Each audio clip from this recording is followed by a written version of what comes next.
Insights, o podcast do Bradesco.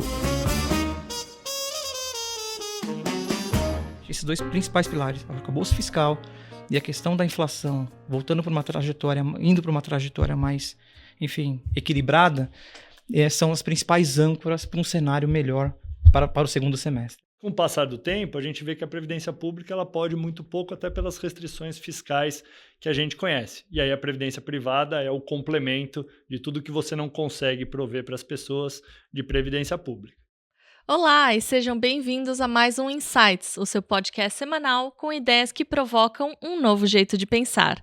Eu sou a Juliana Maeda e você acabou de ouvir alguns dos destaques do nosso bate-papo de hoje, mas fica comigo que tem muito mais. Investir no futuro é muito mais do que uma opção, é uma necessidade. Mas esse investimento pode ser feito de olho em ganhos ou uma rentabilidade futura. Afinal, a gente tem uma variedade enorme de fundos de previdência que podem superar o rendimento dos seus índices de referência. E esses fundos, vocês já sabem, têm diversas opções de estratégias para diferentes perfis de investidor e também momento e projetos de vida. Renda fixa? PGBL, VGBL, como é que está o cenário para os investimentos em previdência? E temos as respostas com os nossos convidados de hoje. Seja bem-vindo de volta ao Insights, Estevão, que é diretor da Bradesco Vida e Previdência. Obrigado, Ju. Obrigado pelo convite mais uma vez. Obrigado, Eleutério, pela parceria. E vamos fazer uma conversa que acho que pode ser muito ilustrativa e muito educativa sobre previdência, sobre os produtos que a gente tem à disposição dos nossos clientes. Com certeza. E também está conosco, de volta ao Insights, o Ricardo Eleutério, meu colega, que é o diretor da Bradesco Asset e veterano também de Insights. Ricardo, bem-vindo. Ju, obrigado pelo convite, muito legal estar aqui no Insights de novo. Obrigado, Estevão. Acho que tem aqui uma oportunidade de discussão muito interessante, olhando as oportunidades de mercado para frente. Valeu. Com certeza.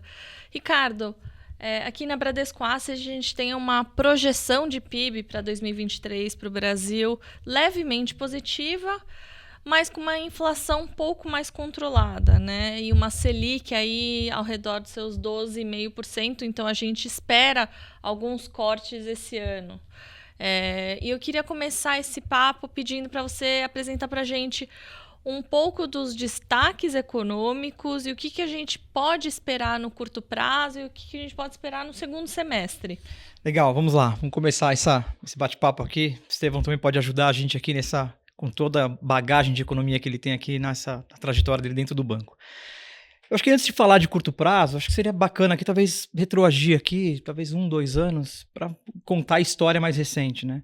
O que a gente passou nos últimos anos em função da pandemia, vai ficar de 2021, em que os governos, não foi um privilégio só de Brasil, e sim praticamente em todas as economias globais, um processo de política fiscal e monetária expansionista, né? E aí quando você volta para o velho livro de macroeconomia, quando você tem um movimento de mais dinheiro na economia, é inevitável um processo crescente de inflação, um processo inflacionário que a gente vivenciou nos últimos anos, né, que está presente ainda, mas a gente pode entrar mais um detalhe, que vem aqui num processo de uma trajetória de queda, mas que está presente ainda.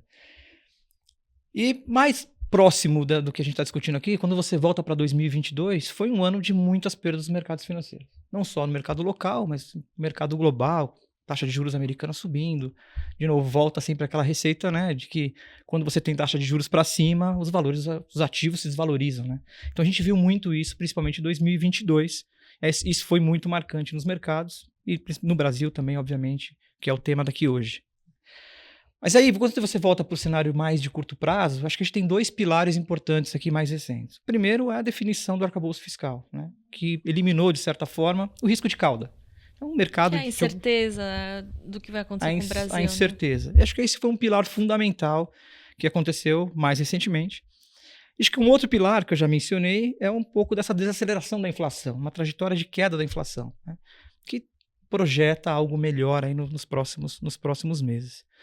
Acho que essa combinação fez com que, na verdade, assim, todos os ativos de risco no passado sofressem demais. Enfim, todo mundo sofreu com isso. E o CDI, de longe, foi o grande maratonista. Foi muito difícil bater o CDI. Mas voltando ao tema, acho que assim, a gente olhando esses 2 pilares para frente, esses 2 principais pilares, o arcabouço fiscal e a questão da inflação voltando para uma trajetória, indo para uma trajetória mais, enfim, equilibrada, são as principais âncoras para um cenário melhor para o segundo semestre. Acho que é um pouco dessa visão, é um pouco do que a gente tem sido muito vocal, enfim, com os nossos clientes, em todos os eventos, levando essa informação e, obviamente, aí oportunidades de investimentos, colocando Claro. aí o que pode ser feito com toda essa nova trajetória. Sim. Estevão, como é que a Bradesco Vida e Previdência está vendo esse cenário que o Ricardo acabou de apresentar para a gente? Qual que é a avaliação de vocês, inclusive para a composição de um portfólio de um fundo de investimento, de um fundo de previdência? E como é que vocês elaboram essas estratégias? Se puder dar uma ideia de processo de construção para a gente? Tá ótimo, Ju. Acho que o Ricardo foi muito feliz em colocar qual é o contexto mais amplo. Durante os últimos anos, a gente ficou muito falando de administração de riscos. Então, a gente falou do risco da pandemia, depois do risco da inflação mais alta, o risco da guerra na Ucrânia com a Rússia, o risco das eleições no Brasil. Então, foram vários anos que a gente tinha uma postura muito mais cautelosa e de administrar risco do que de olhar para oportunidades e para ganhos de capital. E acho que talvez esse seja o primeiro momento em alguns anos em que a gente passa a ter uma abordagem diferente, uma abordagem de será que não é o momento da gente alocar mais risco, falar para os nossos clientes para terem produtos que capturem essa redução de taxa de juros, uma valorização de preço de ativos, da bolsa ou de outros ativos, e a gente não pode capturar nas reservas de previdência de longo prazo dos clientes também essa mudança de perspectiva. Então, na Bradesco Vida e Previdência, a gente tem tido uma preocupação nos últimos anos de ter um portfólio muito amplo, que abarque todos esses cenários, do cenário mais cauteloso de alguns anos atrás para a transição para um cenário mais construtivo, que é o que a gente tem visto nos últimos meses. Então, acho que esse é um momento que a gente está rediscutindo a alocação dos nossos clientes, saindo de uma postura muito defensiva dos últimos anos, em que a gente invariavelmente recomendava a renda fixa mais conservadora, os fundos de crédito privado com baixo nível de risco, e agora a gente está voltando a discutir alternativas de alocação de mais longo prazo, de títulos públicos que se beneficiem de uma queda de juros mais estrutural, com a redução do risco fiscal, com a queda da inflação, e invariavelmente também fundos multimercado, fundo com exposição em ações. Então, eu acho que a gente está no momento de mudança de chave, e apesar da Previdência ser um veículo de longo prazo, a gente sabe que quando o mercado muda, ele muda muito rapidamente, e se você não fizer essa migração das reservas num horizonte de tempo razoável, você perde um pouco o bonde e perde uma grande oportunidade de longo prazo para os clientes. Então, é um pouco assim que a gente está vendo na Previdência também o cenário, uma melhora de perspectiva e um momento de mudança de chave, de sair de recomendações mais conservadoras para recomendações que possam capturar essa valorização de ativos ao longo dos próximos meses. Mas a gente sempre teve um leque completo, né, na Bradesco Vida e Previdência, de várias classes de ativos, né? Não é que agora estão surgindo esses novos produtos, né? Isso, os produtos são os mesmos que a gente tinha um ano atrás. O que a gente muda, na verdade, é como é que a gente encaminha a conversa com o cliente. A abordagem, né? E a abordagem com o cliente na Previdência, a gente tem esse benefício de fazer a migração de reserva do cliente, então tirar ele de um produto conservador de renda fixa e ir para um produto com mais risco, sem ter nenhuma implicação de imposto de renda, sem ter nenhuma implicação no meio do caminho. Então, um dos benefícios do instrumento da Previdência é você ter essa flexibilidade de mudar ele de alocação sem ter nenhuma implicação de imposto de renda no meio do caminho. A gente vai voltar um pouco nesse assunto de estrutura e diferenciar também os tipos de fundos de previdência. E eu queria voltar para o Ricardo, olhando para o horizonte nos próximos meses, como é que essa decisão ou essas decisões do Banco Central, a gente não tem, infelizmente, uma bola de cristal, mas como é que essas decisões de cortes de juros vão influenciar os portfólios dos nossos fundos de investimentos aqui na Bradesco Asset? E, na nossa opinião, na sua opinião, qual que é o impacto nos investimentos especificamente de renda fixa? Excelente, Ju. Acho que o que é importante mencionar aqui é que o mercado financeiro já antecipa esse movimento de melhora, né? Dentro daqueles dois pilares que a gente mencionou, e o Estevão também colocou muito bem, uma melhora no ambiente fiscal, olhando para frente, e uma melhora na trajetória de inflação, isso já reflete nas curvas de mercado. Um grande exemplo é o mês de junho, né? Então, em que durante muito tempo a gente viu aqui o CDI liderando qualquer rentabilidade, enfim, o CDI andando à frente dos principais índices de renda fixa, como IMAB, B5+, são os principais índices aqui no Brasil. E você já vê, este ano aqui, uma virada de jogo. Vou te dar um exemplo. O IMAB5, que é um esse IMAB5+, que é um índice da Ambima, já está rodando mais de que 12%, enquanto o CDI no ano está 6%. Então, assim, esse fator de melhora já está incorporado nos fundos, está incorporado nas rentabilidades. E a gente vê, sem dúvida nenhuma, um cenário positivo para o segundo semestre, com espaço ainda para andar.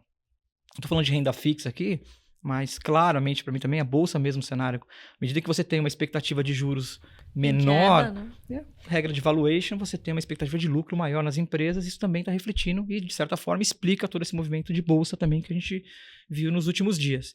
Então, assim, em resumo, o mercado já está precificando essa melhora. A gente tem, de fato, os fundos já capturando. Talvez um exemplo, o Estevão pode falar um pouco mais também sobre a estrutura. A gente tem a estrutura do fundo Êxitos, que é um fundo de renda fixa ativa, que navega ali com alocações táticas em mercados puramente de renda fixa, também com alguma alocação em crédito, que está rodando no ano, entregando no ano para o cliente 115% do CDI. Então, assim, em geral, os fundos de renda fixa, na sua grande maioria, tudo entregando aquilo que é acima do benchmark, que é acima do que é o contratado da sua meta com o cliente. Então é um cenário mais favorável para o segundo semestre, definitivamente. A gente está, enfim, positivo, vou chamar aqui de mercados com maior risco, né? Olhando para renda fixa e renda variável também, mas em função desses dois pilares, mais uma vez, que você elimina esse risco de cauda ou elimina as incertezas, como você bem colocou. Ótimo. E, Estevão, a gente falou aqui na introdução que existe uma variedade muito grande de fundos de investimentos em previdência complementar. Você pode comentar um pouco para a gente, provavelmente você já deve ter comentado em outras ocasiões aqui no Insights, qual que é a importância da previdência complementar e quais são essas principais estratégias que existem? Tá, joia. Acho que nunca é demais a gente comentar sobre a previdência privada, porque realmente é um instrumento poderoso que tem muitas atribuições, que a gente pode voltar no tema já. Em relação às alternativas de investimentos, a gente tem uma grade, como eu coloquei anteriormente, bastante ampla, e a gente está sempre atento a alguma coisa que esteja faltando, alguma sofisticação adicional que a gente possa fazer.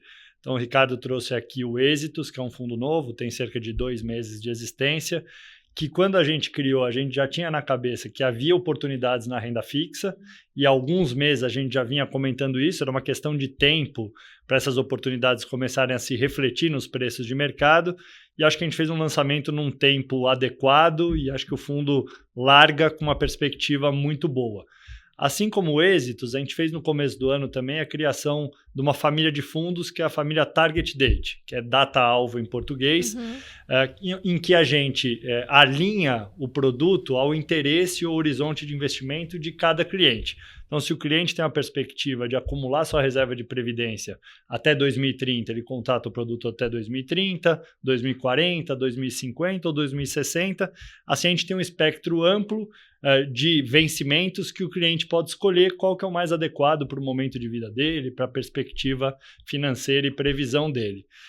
Essa família é muito interessante. Primeiro, porque te dá a possibilidade de você adequar o seu objetivo. Segundo, porque ela tem outras 2 características fundamentais, que é um decrescimento do nível de risco conforme você se aproxima daquela data objetivo, garantindo que quando você for se aposentar, você está com um risco mais baixo do fundo e tem menos chance de surpresa negativa na proximidade da sua aposentadoria, e também alinhando o incentivo do cliente ao gestor, uma taxa de administração que também cai ao longo do tempo. Então, acho que é um produto que faz todo sentido, é um produto muito bem construído, que a gente fez em conjunto com a Abram ao longo dos últimos anos a construção dele, e lançou agora no começo do ano. Também é um produto que a gente está muito satisfeito com o que tem entregue. Então, a grade de produtos é muito ampla. E os benefícios da Previdência, aí vale para qualquer produto de Previdência, eles são também bastante interessantes. Então, eu vou colocar alguns deles, né? O primeiro deles é um produto que não tem come-cotas. Então, diferente dos outros fundos de investimentos, que semestralmente você tem que apurar lá o quanto você ganhou, tem que pagar de imposto e isso reduz a sua cota, na Previdência você não tem isso. E ao não ter isso, a sua cota vai se acumulando e engordando durante um longo período de tempo, e isso faz muita diferença. É poderosíssimo para a sua capacidade Num longo prazo, né? de acumular recursos no longo prazo. Então, acho que esse é um benefício. Com certeza. O segundo deles é a alíquota de imposto. Se você carregar a sua previdência por mais de 10 anos, a sua alíquota de imposto é de apenas 10%, que, tirando os isentos, é o produto mais atrativo e de menor alíquota de imposto de todas as outras alternativas. E aí, para finalizar, não vou ser exaustivo em todas as características, os planos de previdência são muito bons para um processo sucessório célere e flexível. Então, a previdência ela fica fora do espólio total. Então, se eu vier a falecer, os meus beneficiários vão receber os recursos da previdência rapidamente, no horizonte de 15, 30 dias, isso está disponível. E você tem a liberdade também de deixar beneficiários que não são os seus beneficiários naturais, se for da sua escolha. E aí não precisa ser o seu filho, a sua esposa, pode ser um amigo, seu cuidador, enfim, quem você achar que merece receber uma parte dos seus recursos. Então, acho que só para exemplificar e para a gente também não ser muito cansativo, acho que as duas coisas, né? Tem para todos os gostos de tipo de fundo e tem muitos benefícios envolvidos na alocação de previdência. E por que a previdência privada é importante? Porque a previdência pública é insuficiente para as pessoas. Então, a gente desenhou um mecanismo de previdência no Brasil que, a priori, era feito para a previdência pública suprir todas as nossas necessidades. Mas, com o passar do tempo, a gente vê que a previdência pública ela pode muito pouco, até pelas restrições fiscais que a gente conhece. E aí a previdência privada é o complemento de tudo que você não consegue prover para as pessoas de previdência pública. Acho que é um pouco por aí, Ju. E ainda nesse tema, Estevão, se você puder explicar para a gente, eu vou dar um exemplo aqui. Uma pessoa investe em um fundo de previdência em nome de uma criança, por exemplo, ela pode adotar uma estratégia um pouco mais arriscada do que quem vai, por exemplo, começar a investir nessa previdência aos 40 anos? A gente tem a possibilidade de ofertar diferentes soluções para diferentes personas, que a gente costuma chamar, né? Então, a criança pode ser um exemplo. Então, a gente tem, por exemplo, uma família de produtos que chama o Prev Jovem, que é a previdência já feita para um menor de idade, em nome dele, e quando ele chega a 21 anos ou a 24 anos, a depender do contrato, essa previdência já vira uma reserva do seu filho ou do seu sobrinho e já começa a vida adulta com a constituição de uma reserva desde a largada. E a gente sabe que o tempo é poderosíssimo no Brasil, ainda mais pela taxa de juros que a gente tem. Então, quanto antes você começar a acumulação de reserva, mais poderoso é lá para o futuro. Então, a gente tem essa família de Prev Jovem, que é um dos exemplos.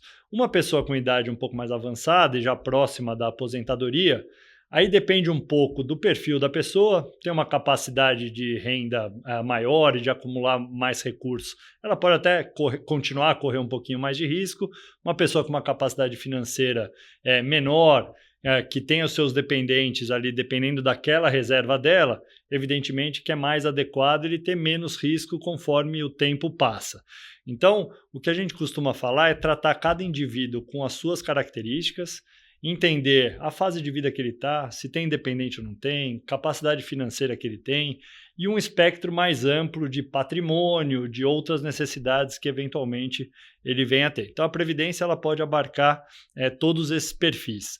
E além do período de acumulação, a gente tem várias soluções de conversão em renda também. Então, quando a pessoa chega na aposentadoria, ela pode, ao invés de ficar administrando o recurso dela dali para frente, converter numa renda garantida por um prazo certo, por 20 anos ou por 15 anos, podendo ser reversível a quem ela quiser. Então, pode ser à esposa ou aos filhos. Então, tem todas essas possibilidades também na fase pós-acumulação, na fase de aposentadoria, que é você poder escolher uma renda que te dê conforto durante um prazo ou, enfim, deixando para outros beneficiários. Então, realmente, a Previdência tem um espectro amplo de soluções, digamos assim. Agora, voltando um pouquinho para a Bradesco Asset, Ricardo, a gente sempre tenta aqui usar os dados do passado, do presente, para pensar no futuro, né? E como é que essa expectativa de juros vai influenciar, ou já tem influenciado, né, as nossas estimativas e as nossas decisões de investimentos, especificamente nos fundos de previdência? Ótimo, Ju, vamos lá.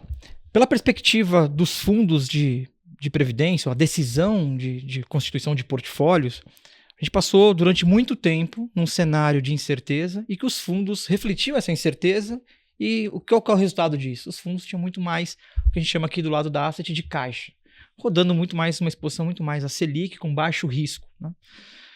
Com essa melhora do que a gente já falou bastante hoje, a gente vem aqui aumentando o risco desses portfólios e com sucesso. A gente conseguiu capturar boa parte dessa melhora do mercado que a gente viu principalmente nos últimos um mês e pouco. Então, acho que essa é a perspectiva de investimento, assim, com mais risco nos portfólios, claro, sempre olhando para os mandatos, como o Estevão já bem colocou, porque o cliente olha, né, a gente sempre seleciona o cliente no mandato correto, mas seguindo o mandato tem essa flexibilidade de você aumentar um pouco o risco, diminuir o risco. Então, hoje, a gente está numa posição de um pouco mais de risco. Tem uma coisa que você mencionou aqui, que eu gosto sempre de falar também, que é quando você volta para o passado, né? E aí, vou mudar um pouquinho aqui pela perspectiva do investidor. A gente já viu cenários como esse no passado. Fazendo aqui 2016, 2017, né, Estevão conhece bem essa dinâmica, em que a gente vinha com juros muito altos, uma taxa de juros, uma Selic muito alta, e depois veio com uma tendência, uma trajetória de queda, chegando no menor nível de Selic da história, 2%. Neste momento, quando a gente observa os outros índices, Selic caindo, CDI, por consequência, caindo também, os outros índices de renda fixa, que durante muito tempo, que a gente já falou também aqui, né, que perdeu para o CDI, principalmente no ano de 22, esses mesmos índices, quando você volta em 2017, o índice de IMAB, por exemplo, de inflação IB5, rodou quase 200% do CDI. Então, o que a gente está falando? A rentabilidade dos ativos atrelados à inflação, que tem mais risco, obviamente, do que o CDI, renderam 2 vezes o CDI, né, no ano. Quando você fala de bolsa, a gente está falando de uma bolsa que dobrou de tamanho, né, de valorização do Ibovespa, de 80%, quase 80%, 85%. O índice de small cap, que tem um pouquinho mais de risco, são empresas, né, menores, esse índice rodou a 130%. Não estou falando 130% do CD, é 130% nominal. Quem investiu ali naquele período de trajetória mais que dobrou, né? Mais que dobrou num período de trajetória de queda de juros. Por que estou dizendo isso? Porque, de fato, a gente imagina daqui para frente que a gente está entrando num ciclo diferente, né? Olhando para o investidor. E aí, concordo aqui com o que o Estevão falou aqui anteriormente, que a gente tem que começar a equilibrar esse portfólio e olhar essas oportunidades.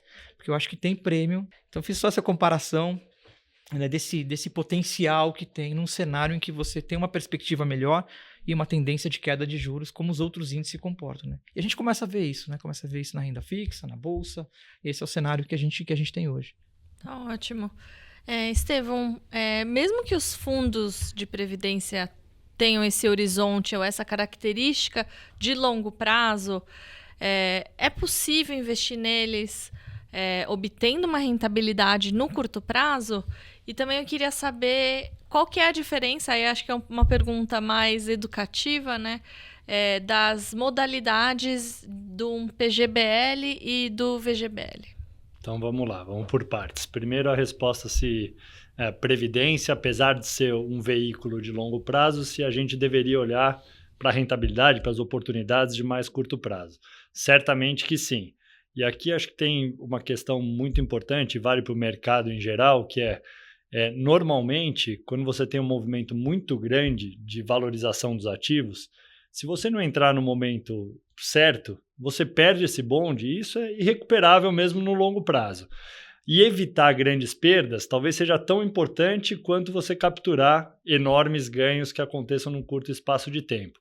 Então, sob essas duas óticas, você tem que tentar, sempre que possível, no seu horizonte de acumulação de previdência, fugir das grandes quedas e ser mais conservador no ambiente em que as coisas estão mais instáveis, como foi ao longo dos últimos 3, 4 anos.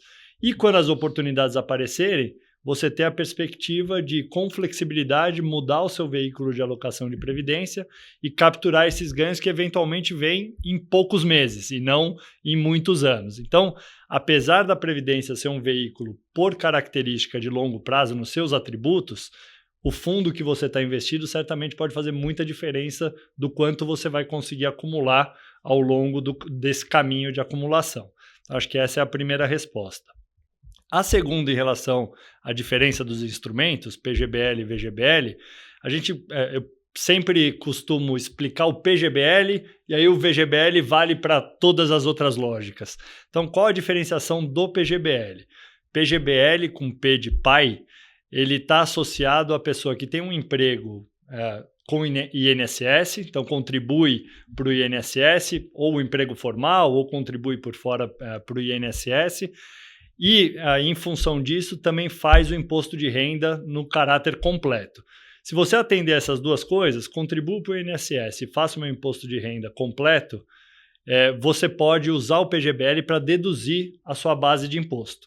Então, vou dar um exemplo. Se eu ganho R$100, você pode deduzir até 12% das contribuições que você fez naquele ano com o PGBL. E aí, ao invés de você tributar R$100, você vai tributar R$88. E aí, portanto, você vai ter uma economia bastante grande, que pode chegar até 3% dos seus ganhos anuais, pelo fato de usar o PGBL.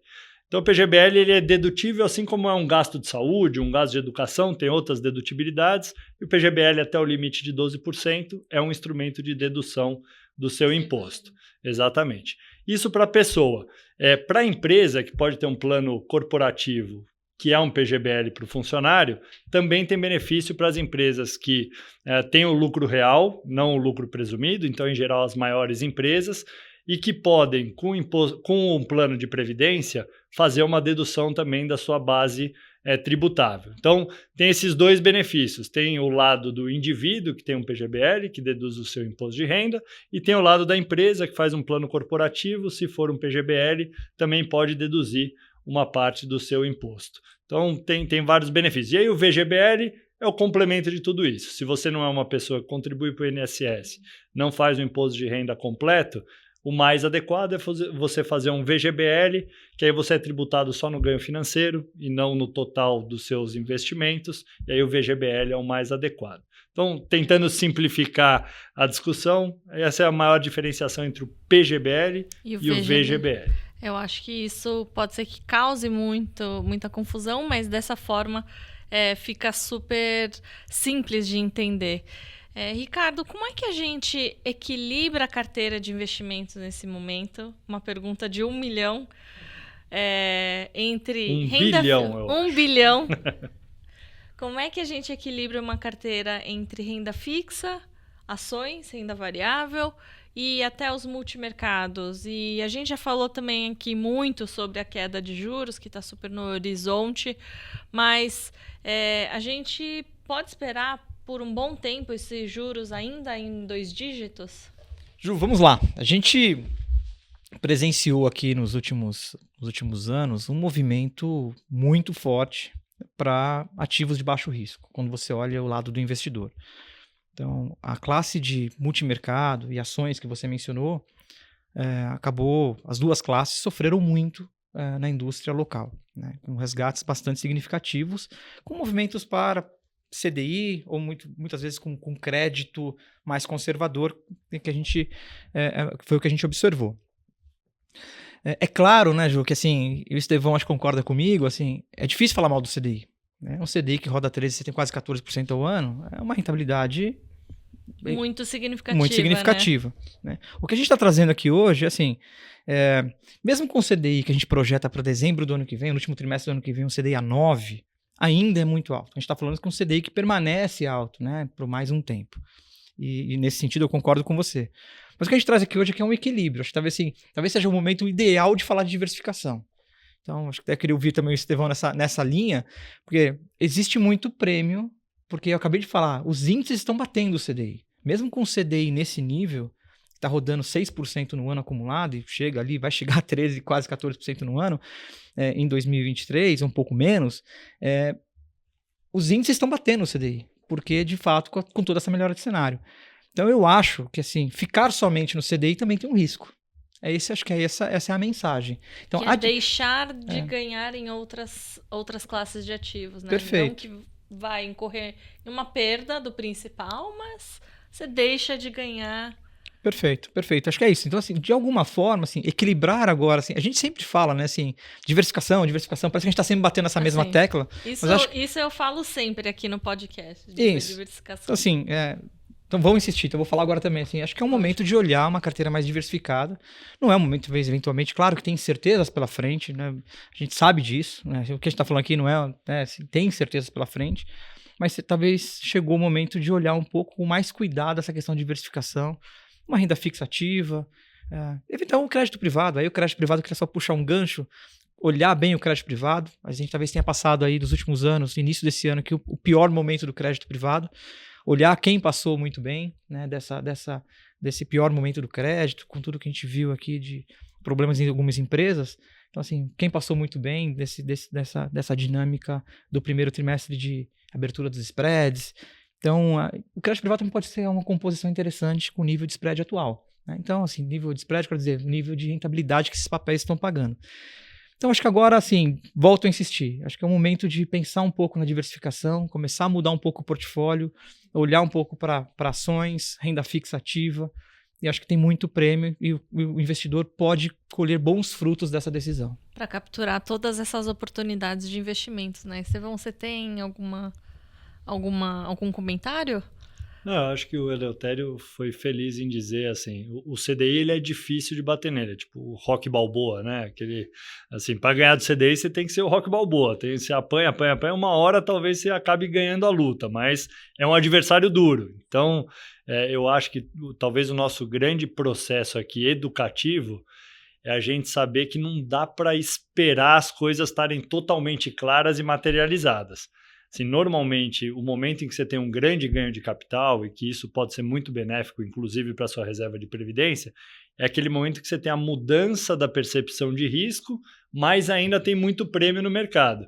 Talvez a gente esteja no meio do caminho, ou no começo do processo de redução dos prêmios, mas assim, não dá para esperar tá tudo ok. Assim, a hora que o juro já tiver caído, que a economia já começou a melhorar, provavelmente vai ser tarde demais, você vai capturar uma fração menor do que tem de prêmio. Alto, né? Então talvez agora ainda seja o momento em que muita gente ainda está em dúvida se os riscos realmente estão saindo do radar, então ainda tem prêmio, mas você consegue olhar para frente e as nuvens estão se dissipando. Então talvez seja um ótimo momento para fazer esse rebalanceamento de carteira e de você ter ganhos de capitais importantes, mesmo olhando em horizontes mais longos. Então, claro, concordo plenamente com o diagnóstico do Ricardo aqui. Então, a palavra que sempre volta, né, a diversificação de investimentos, sempre, claro, de olho no nosso objetivo de investimento, no horizonte de investimento também. Mas eu queria super continuar aqui conversando com vocês sobre investimentos, que é um assunto que a gente adora, né? Nós três, mas a gente chega aqui na nossa parte final da conversa e vocês já sabem, como vocês já estiveram aqui outras vezes. Eu queria pedir uma dica cultural do que tem inspirado vocês. Pode ser um livro que eu já vi que você trouxe aqui, uma série, qualquer coisa. Estevão. Tá bom. A gente lá na Previdência, a gente tem o benefício de trabalhar com um negócio muito meritório, né? E a gente se enxerga quase como uma missão, assim, a missão de educar as pessoas da importância da constituição de uma reserva e a Previdência sendo esse instrumento talvez o mais poderoso deles aqui no Brasil. Então, o livro que eu tenho lido hoje tem muito a ver com esse negócio de missão. Então, é o Mission Economy.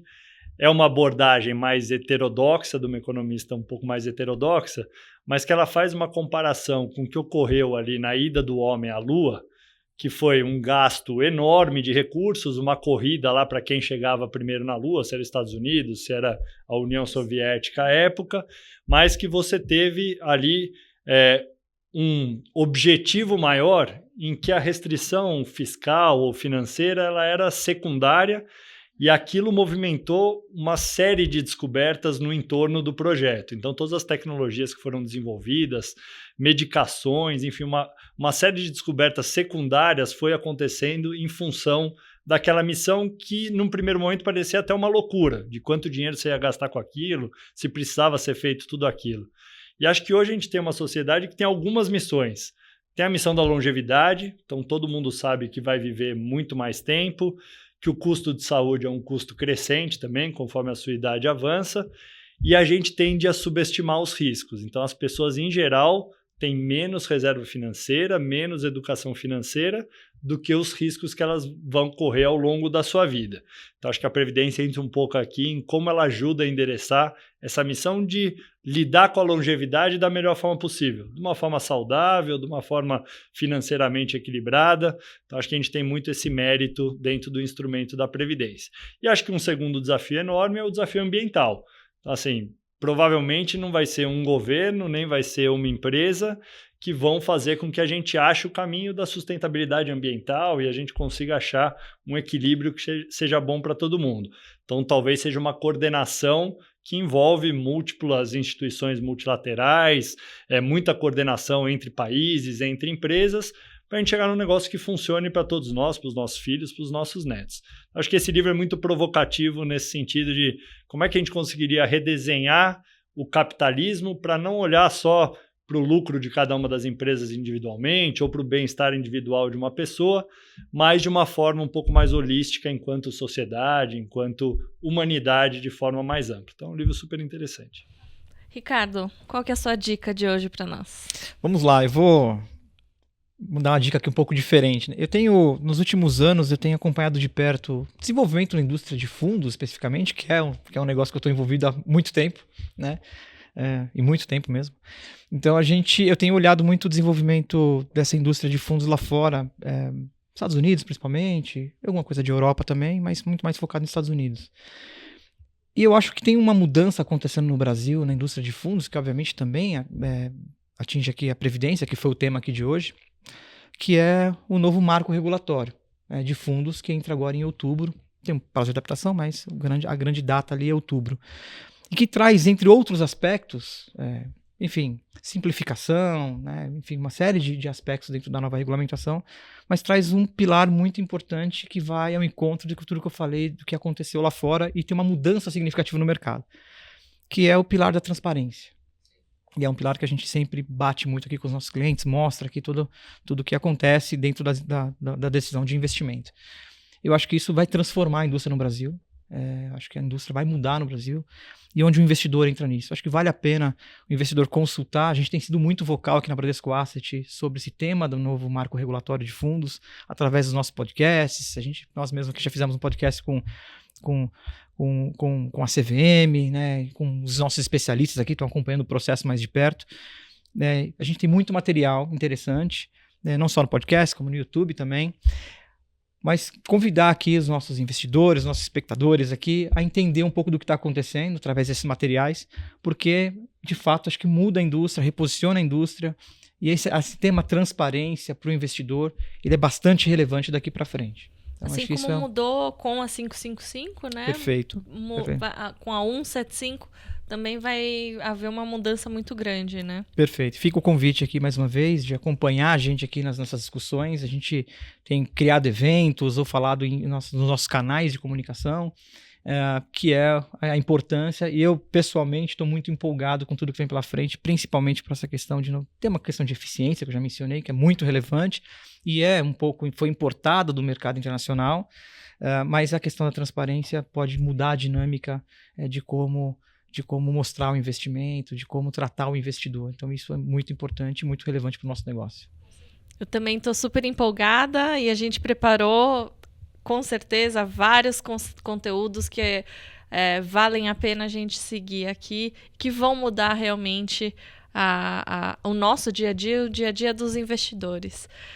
E a gente chega ao final de mais uma conversa excelente. Eu queria agradecer a participação do Estevão Scripiliti, que é diretor da Bradesco Vida e Previdência. Obrigada, Estevão. Obrigado você, Ju. Obrigado, Ricardo. Estou sempre à disposição para a gente fazer essa conversa. Com certeza, obrigada. E eu também quero agradecer a presença do Ricardo Eleutério, meu colega, diretor da Bradesco Asset. Ricardo, obrigada. Obrigado, Ju. Muito bacana esse bate-papo. Estevão, obrigado mais uma vez aí por esse bate-papo. Foi muito legal. E você que nos acompanha já sabe, tem insights novo toda semana nas principais plataformas de áudio, no YouTube e no Instagram, no perfil podcast.insights. Segue a gente, fique por dentro das gravações, dos bastidores e muito mais. Tchau, até a próxima!